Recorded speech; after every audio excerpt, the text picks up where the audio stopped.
एक समय की बात है कि सूरजपुर नाम का एक छोटा सा गांव था जो चारों ओर से घने जंगलों, ऊंचे पहाड़ों और एक गहरी नदी से घिरा हुआ था। यह गांव छोटा जरूर था, लेकिन यहाँ के लोग मेहनती और सीधे सादे थे। इसी गांव में दो घनिष्ठ मित्र रहते थे, रामू और जैकू। दोनों बचपन से साथ पले बढ़े थे, साथ खेले, साथ स्कूल गए और अब साथ साथ मजदूरी करके अपना गुजारा कर रहे थे। रामू दुबला-पतला, तेज दिमाग वाला युवक था, जिसकी आंखों में बड़े सपने थे। वह गरीबी से बाहर निकलना चाहता था, जल्दी अमीर बनना चाहता था, चाहे रास्ता जैसा भी हो। वहीं जैकू मजबूत शरीर और शांत स्वभाव वाला इंसान था, जो मानता था कि मेहनत और ईमानदारी से कमाया गया थोड़ा सा सुख भी बहुत कीमती होता है। सूरजपुर में काम की कमी थी। कभी खेतों में दिहाड़ी मिलती, तो कभी जंगल से लकड़ी काटनी पड़ती। कई रातें ऐसी होती जब दोनों आधा पेट खाना खाकर सो जाते।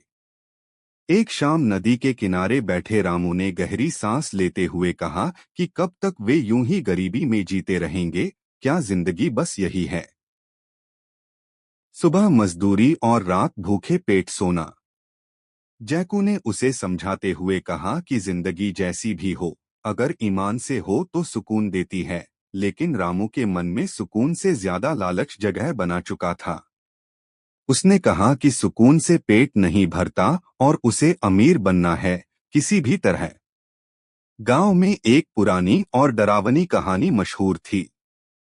कहा जाता था कि गांव से 3 कोस दूर जंगल के भीतर एक पुराना किला है, जहां कभी एक क्रूर राजा रहता था। मरते समय उसने अपना सारा खजाना उसी किले के नीचे गाड़ दिया था और उस खजाने पर श्राप छोड़ दिया था। जो भी लालच में आकर उसे लेने गया, वह या तो पागल हो गया या फिर कभी वापस नहीं लौटा। गांव के बुजुर्ग अक्सर चेतावनी देते थे कि वह खजाना नहीं, मौत का बुलावा है। लेकिन रामू के लिए यह कहानी डर नहीं, उम्मीद बन चुकी थी।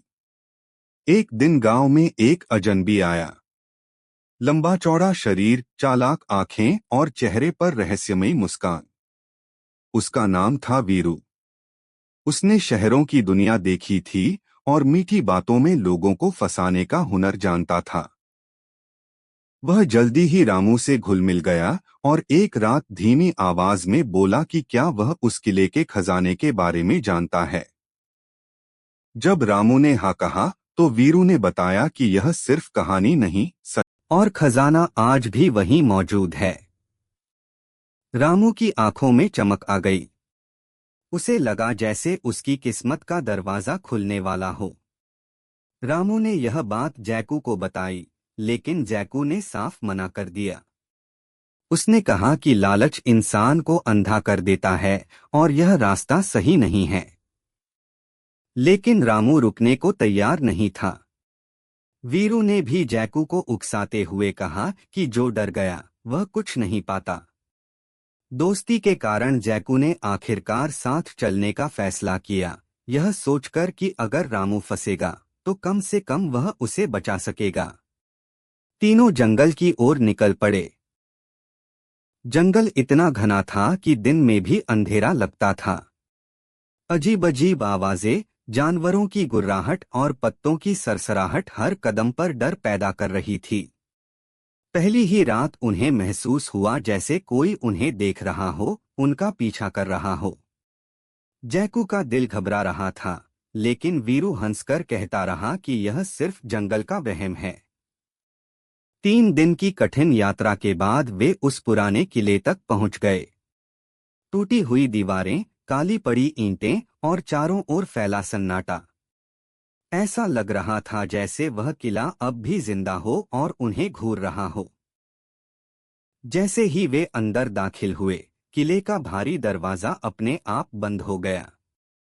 रामू का दिल डर और खुशी से एक साथ तेज धड़कने लगा। किले के नीचे तहखाने में सोने चांदी के ढेर चमक रहे थे। रामू खुशी से पागल हो गया। वह हंसते हुए चिल्लाने लगा कि वे अमीर हो गए हैं, बहुत अमीर। लेकिन तभी जमीन कांपने लगी। दीवारों से डरावनी आवाज गूंजने लगी जो कह रही थी, लालच छोड़ो वरना सब कुछ खो दोगे। जैकू ने रामू का हाथ पकड़ा और उसे समझाया कि अभी भी समय है, चलो यहाँ से निकल चलते हैं। लेकिन उसी पल वीरू ने अपना असली चेहरा दिखा दिया। वह खजाने की थैली उठाकर भागने लगा। तभी किले की छत टूटने लगी, पत्थर गिरने लगे और पूरा तहखाना मलबे में बदलने लगा। वीरू मलबे के नीचे दब गया और उसकी लालच भरी चीखें हमेशा के लिए खामोश हो गईं। रामू भी पत्थरों के बीच फंस गया। जैकू ने अपनी जान की परवाह किए बिना उसे खींचकर बाहर निकाला, लेकिन खुद गंभीर रूप से घायल हो गया।